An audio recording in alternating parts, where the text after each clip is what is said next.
Tout commence dans un quartier calme, une rue, des maisons et un voisin, un peu trop étrange.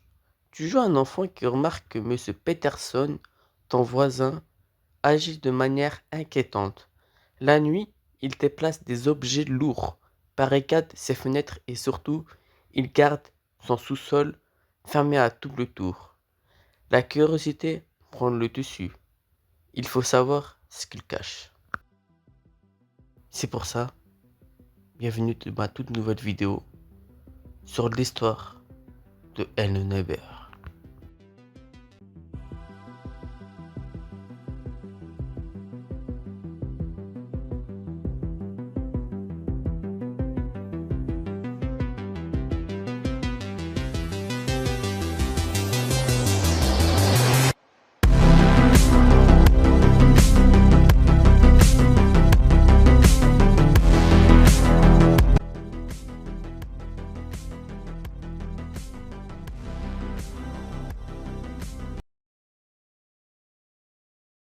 Entrer dans sa maison n'est pas simple. Le voisin patrouille sans cesse, ni réagit au bruit que tu fais. Il tente tes pièges pour te repousser. Chaque intrusion se transforme en véritable partie de cache-cache. Le moindre faux pas, il te surprend. La tension monte à chaque tentative, car plus tu avances, plus sa maison paraît vivante.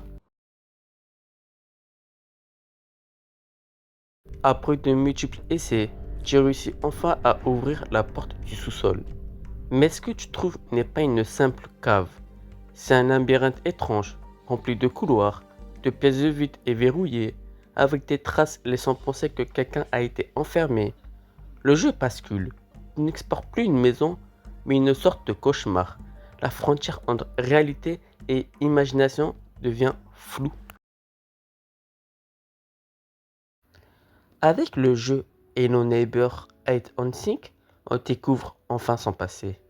Monsieur Peterson vivait avec sa femme et ses deux enfants, Aaron et Mia. Mais un jour, en jouant, Aaron cause accidentellement la mort de sa sœur Mia. La mère effondrée, disparue de la vie familiale. Monsieur Peterson, détruit, perd sa tête.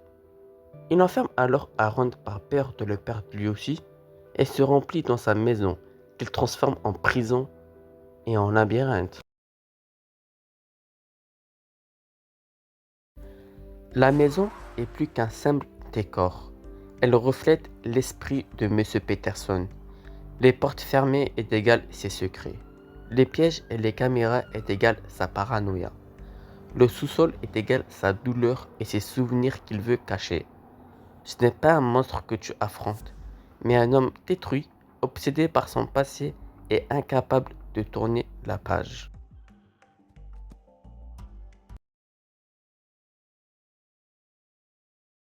Hello Neighbor n'est pas juste un jeu de cache-cache, c'est une métaphore de la douleur, du deuil et de la folie. Derrière l'image d'un voisin effrayé se cache un peur brisé par la perte et la culpabilité.